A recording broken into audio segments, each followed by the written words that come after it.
Hey guys, it's me again. Bali nandito nga pala kami, stopover kami sa Santo Tomas, Batangas, dito sa St. Padre Pio.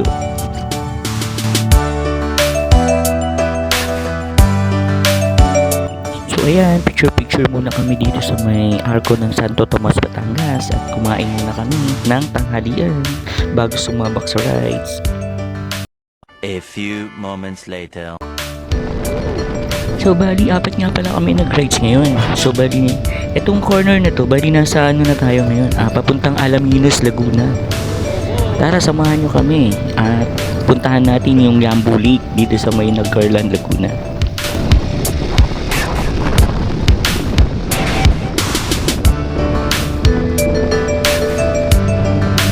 So bali dito nga, hirap ako mag-video kasi nasa likod namin sila.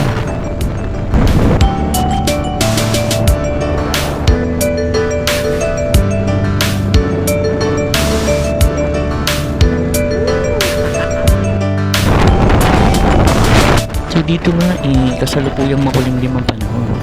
Maulan tapos may araw, maulan tapos maaraw. Paambon-ambon.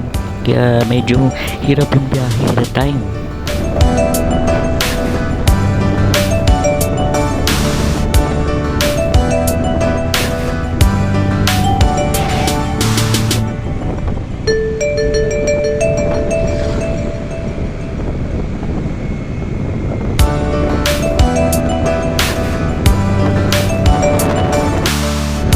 So, bali, dito na pala yung way na papuntang Yambu Lake. Bali, medyo mahaba-haba pa rin yung ating biyahe papunta ng Yambu.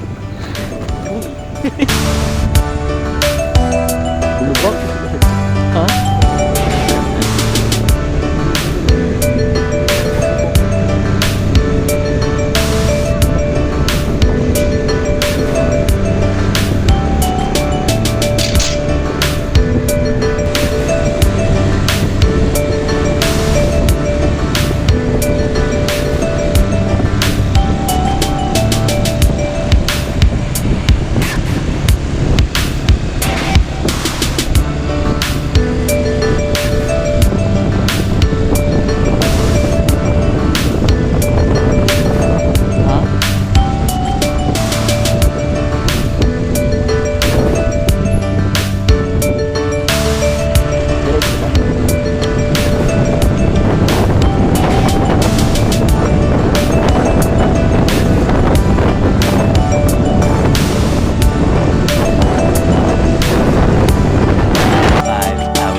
So guys, bali sa ilang oras nating biyahe, nandito na rin tayo sa may destination natin. Dito yan sa may Yambu Lake, Nagcarlan, Laguna.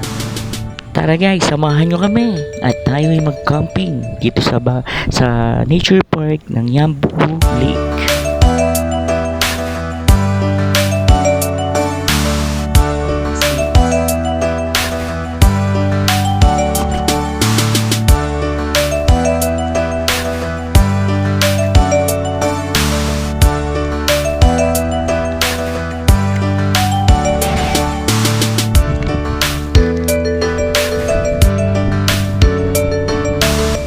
Big shoutout nga pala sa iyo, Sir Scott. Bali siya yung head dito sa may resort. So bali itong resort na to is hindi pa siya fully operated. So bali pinapasok kami nila, pinatuloy kasi nung nagtanong kami dun sa mismo talagang Yambu Lake, sobrang taas ng tubig at saka close na raw yung reservation nila for the tent. Buti may mga dala kaming tent para kahit pa paano dito na lang kami magtatayo ng tent.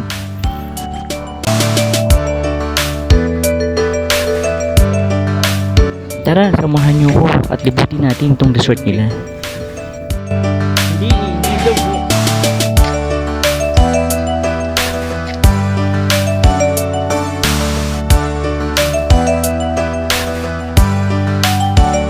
May mga part dito na pwede niyong pagtayuan ng tent tulad nito dito sa may bandang harapan. Pwede niyong tayuan ng tent dito.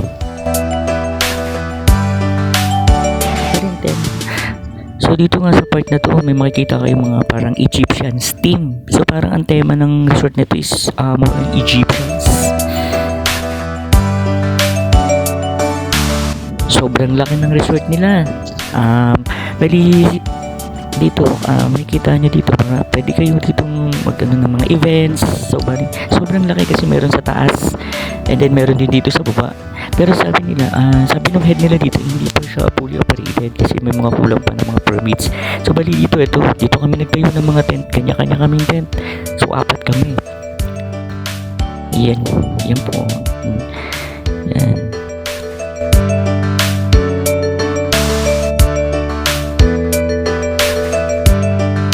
So, bali nga pala, nung dumating kami dito is pahapon na.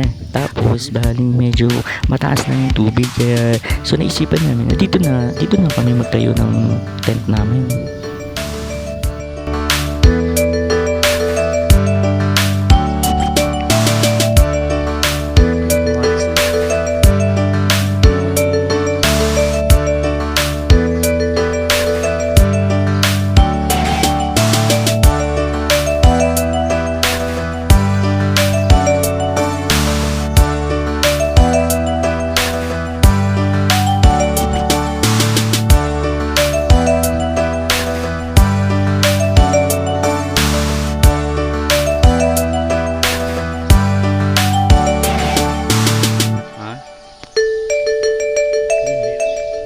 So dito nga palang part is nandito yung pool area nila na papunta dun sa paakyat dun sa event venue sa taas.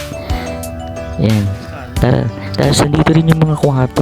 Pero hindi ko napakita sa inyo yung mga kwarto kasi may mga naka-offer pa yata doon sa loob.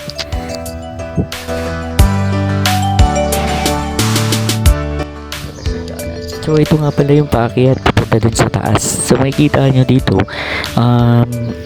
napakalaki. Parang pwede kayong magkaroon ng event o mga team buildings. Pwede nyong gawin dito. Yan siya kalaki. Sobrang laki. Yan o. So hindi pa siya tapos eh. Hindi pa siya parang gawin. So dito nandito naman kayo harap. Kitang-kita nyo yung pinaka ng lake tsaka yung pool area nila.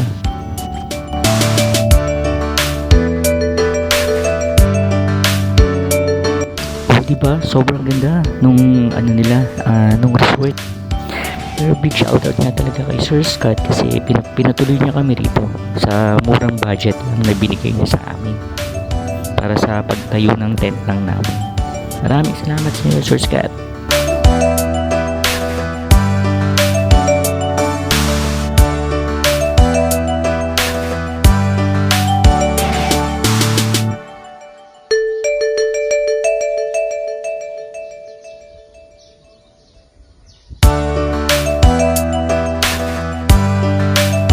So bali, ito nga pala yung time na nagtayo na kami ng tent. So bali, gabi na to. Bali, hapon na o paggabi na.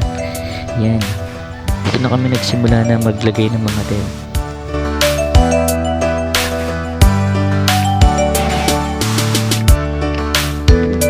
So ito, bumaba muna ako dito sa may bandang lake para tingnan natin kapag paggabi na. Tingnan natin yung pinaka-view niya pag medyo madilim na. So, yan. Ito siya. Ganyan ang ganyan ang view ng lake kapag medyo paggabi na. Yan. Dapat subali dyan kami sana sa baba. Subali kaso hindi kami pinag kasi nga sobrang taas na ng tubig. Wala kang mapaglalagyan or mapagtatayuan ng tent dyan.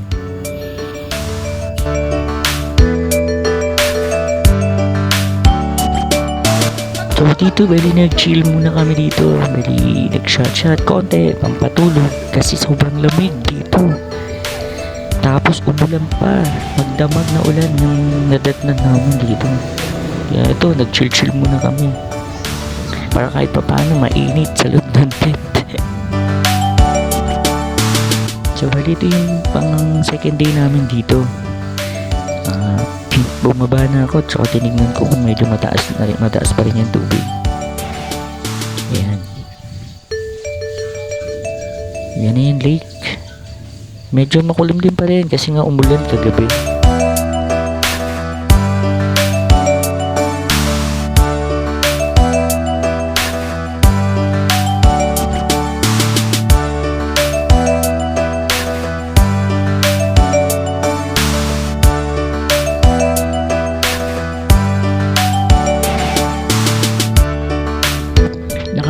ng lugar. Sobrang nature.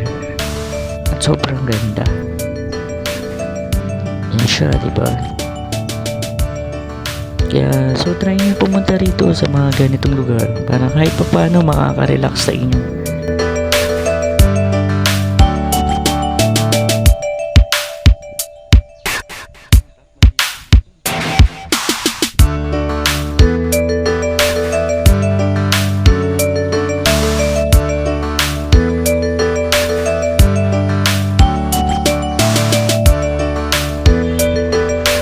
So bali dito, dumaan muna kami sa church ng Nagcarlan Laguna. Kasi sabi nga nila kapag pumunta ka rito is wish ka, tapos magkakatotoo. So bali tinry namin, wala naman imposible eh. At saka, trivia nga pala, dito rin pala ginanap yung Kampanerang Kuba, yung pinalabas sa TV.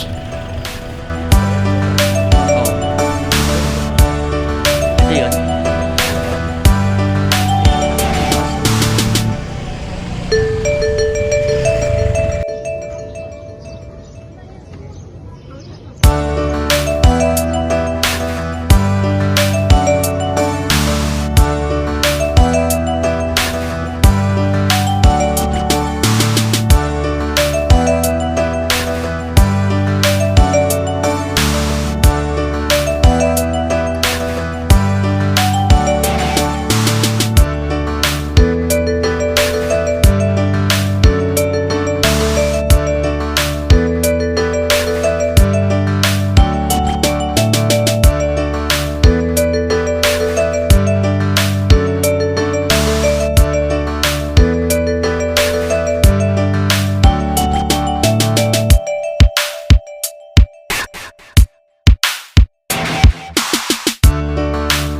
Sila nga pala mga kasama ko sa adventure natin.